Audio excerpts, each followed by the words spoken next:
Assalamu alaikum wa rahmatullahi wa barakatuh. My name is Nouman Ali Khan, and today in this brief episode I'd like to share with you something about leaving a legacy for our children, rather thinking about what our children are going to be living their lives like after we're gone.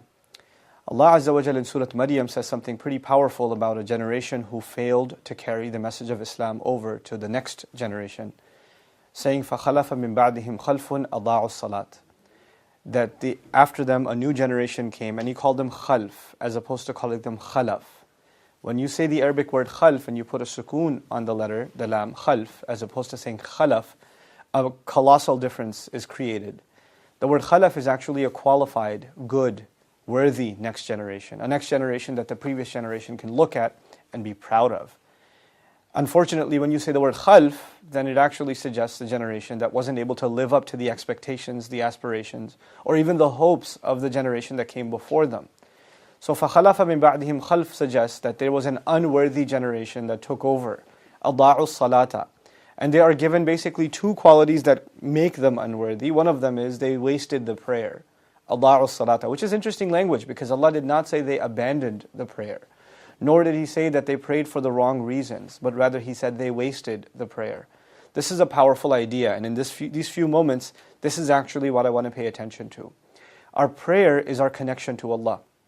And our prayer is actually the utterances we make in the prayer, from Allahu Akbar all the way to Assalamu alaikum wa rahmatullah. The entire set of adhkar and the set of ideas that we remind ourselves of in the prayer are actually a summary of all of Islam itself. Islam is a very powerful set of ideas. They are transformational in nature. They make you change the way you think and you see the world around you. But if we are disconnected and we don't actually have a profound understanding of what it is that we're saying when we recite the Fatiha, what it is that we're saying when we're actually saying Allahu Akbar, what is it that we're saying when we say Subhana Rabbiyal Azim and Subhana Rabbiyal A'la, if we don't have a deep understanding of that, then the impact of those words are not going to carry over after the prayer is done. And in a sense, the prayer has been wasted. To waste a prayer is to not be able to take the benefit of the powerful impact that it was supposed to have. I'd like you to think about the prayer as you would think of a seed. This very perfect, ripe, exotic seed. If you just put it in the ground and allow it to grow, then you're going to have a garden on your hands. But if you keep the seed and you don't put it in the soil, rather you stick it in concrete, instead of watering it, you don't put anything on it. Instead of allowing it sun, you keep it in the dark. Then the seed, there's nothing wrong with the seed, but you didn't cultivate it. The same thing is true of the prayer.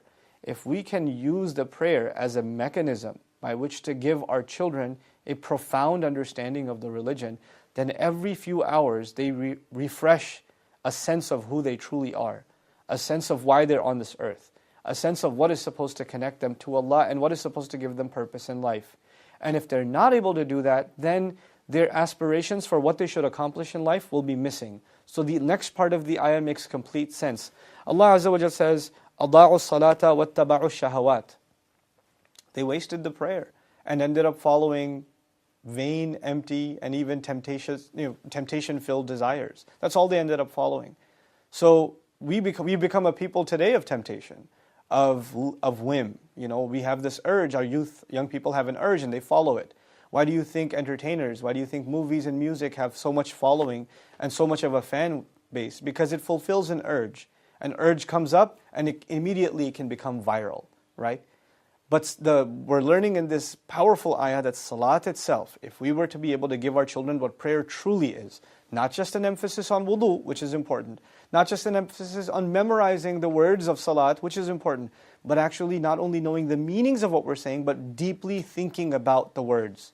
Deeply thinking about the words, we might end up saving an entire generation from wasting their prayer and therefore not falling into the submission to their desires. May Allah Azza wa Jal protect my children, and may He protect your children, and make us raise a generation that is the exact opposite of what Allah warned us about in Surah Maryam. Barakallahu li wa lakum. Wassalamu alaikum wa rahmatullahi wa barakatuh.